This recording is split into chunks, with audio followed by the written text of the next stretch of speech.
Dipankar বাগচির Kabita songs of অরফিউসকে মনে রেখে উৎসর্গ রাইনের মারিয়া রিলকে। এক,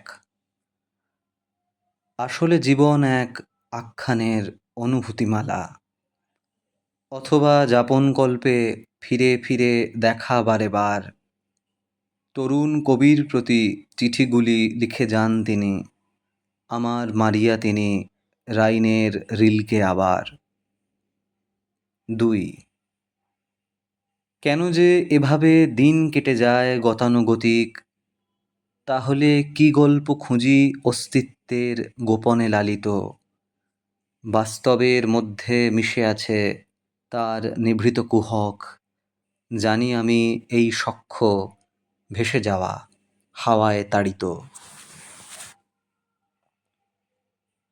তিন, কে তবে তোমার আগে ফেলে রেখে গেছে এই ধুলো, এই মাটি, এই জল, ভালোবাসা জলের কলস? কে তবে তোমার আগে নিচু স্বরে গেয়ে গেছে গান, অর্থহীন চাওয়া পাওয়া, অভিমানী কুহক আখ্যান? চার,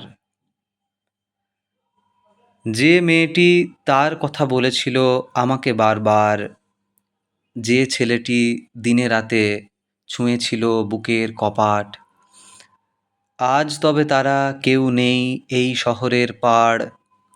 মিশে যায় কুহকেরা বাস্তবের গহনে আবার। পাঁচ, যে জনিতে মুখ রেখে শুষে নিলে জীবন আখ্যান, প্রত্নলিপি কারুকার্য, অর্থময় শিষ্ণ ওঠানামা। নারী কি তোমাকে বোঝে? তুমি কি নারীকে বোঝো নাকি?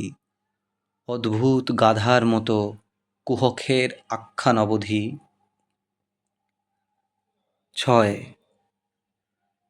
তরুণ কবির প্রতি মারিয়ার চিঠিগুলি পড়ে অবশেষে বুঝি আমি শব্দগুলি কুহক অধিক। তাহলে কি অস্থিময় থাকা আছে, থাকা বা না থাকা? রক্ত কর্কটের নিচে শুয়ে আছে একখানি গোলাপের কাঁটা। সাত, রসসিক্ত জন্মমূল জিভ দিয়ে ও পড়ি তোমার গুহাপথে অন্ধপথে যেন কোনো নিঃশব্দ দহন, অথচ খানিক পরে সরীসৃপ জেগে ওঠে তার, ভুলে যায় নিষেধাজ্ঞা জননের গোপনে আবার।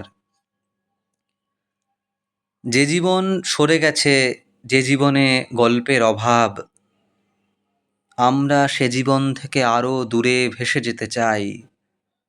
চলে যায় কারা যেন বাস্তবের সংজ্ঞা থেকে দূরে, দূরত্ব রচিত এক নিস্তব্ধতা তোমাকে কি খায়? নয়, একা হও, ধ্যানী হও, হয়ে ওঠো অসম্ভব ক্রোধী, দুর্মুখ স্বভাবে হও, হতে পারো এক স্বেচ্ছাচারী। চাতকের মতো শুধু প্রার্থনার কৃতদাস হয়ে জীবন কাটাও তুমি অবিমিশ্র আগ্রহ বিরহে। 10, দিনগুলি ভারবাহী, রাতগুলি ভারের অধিক, আষাঢ়ে রচিত যত কবিতার পাণ্ডুলিপি নিয়ে, আলো না ফোটার আগে ধীর পায়ে কেউ আসে ঘরে। তুমি কি কুহক নাকি বাস্তবতা অন্দরে গহ্বরে?